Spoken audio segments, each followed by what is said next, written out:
Good morning children, welcome to our English classes. Today children, I am going to tell you the summary of the poem The Lake Islay of Innisfree.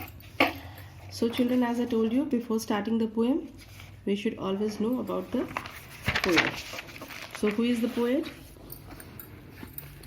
Poet is William Butler Yeats. That means W.B. Yeats was born near Dublin in Ireland. He was educated in London and returned to Ireland in 1880.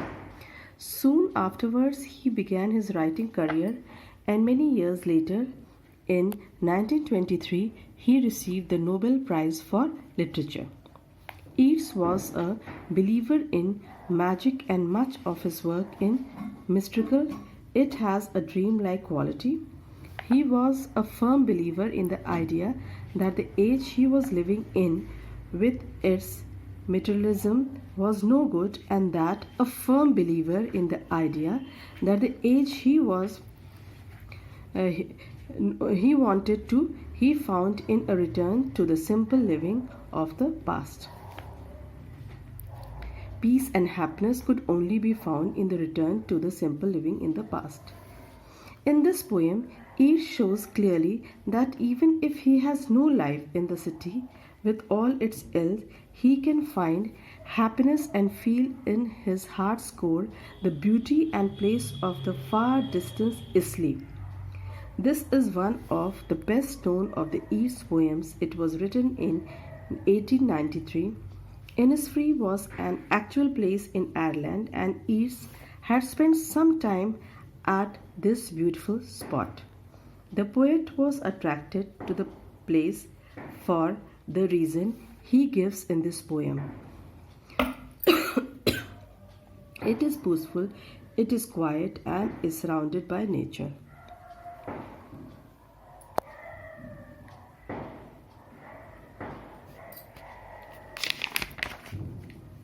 Now children,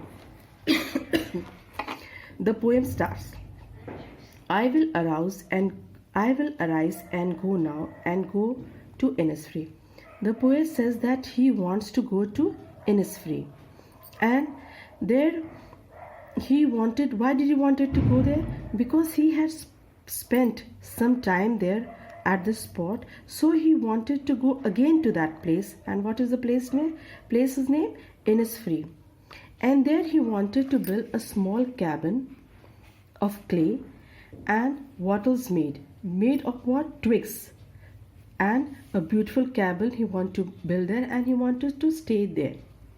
9 windows will I have there, and I have for the honey bee, and I live alone in the bee loud glade. So children, he said that in his garden, he want to just grow 9 rows of beans. He wanted to grow there, and he wanted to make a beehive for the honeys, for the bees, and he wanted to live there alone with the sound of all those bees. He wanted to live among the sound of that bees. And I shall have no peace there, for peace comes dropping slow. So children, he said he really loved that place, because that place was full of peace and beauty of nature. And he told that beauty of nature, it came slowly. How did it came slowly?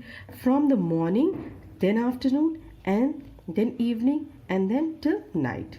So he said that the dropping from the veils of the morning, the nature, he just saw it was so beautiful that it looked from the morning, and thus it came just to the purple noon, and then the midnight and the evening. It grew glimmer and glimmer, and it just turned into midnight, and even full of where he could even hear the singing of the cricket singings and the linnets wings also. He can hear all the sounds of the cricket singing there around him, and at the end, when the evening was over, then he could just hear the linnets wings. Now I will arise and go now for always night and day. He wanted to really How will he go night and day? Because he wanted to stay there. He wanted to spend his time there because he was so much beloved of the beauty of nature and peaceful atmosphere.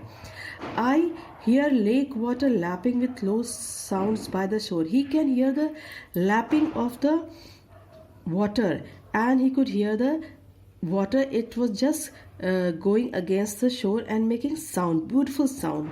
It was just banging against the shore and making sound. While I stand on the roadway or on the pavement scroll, and just know, as he was just standing on the roadway, that means he is living in the city, so he can hear all the noise of that rush and all the busy place. But even I hear it in the deep heart's core. But that memory was where? In his, within his heart. He could just remember that beautiful memory of how he had spent that beautiful time in Innisfree. So children, I think you really love this poem, a beautiful poem by W.B. Yeats. So children, thank you again. Okay, thank you children.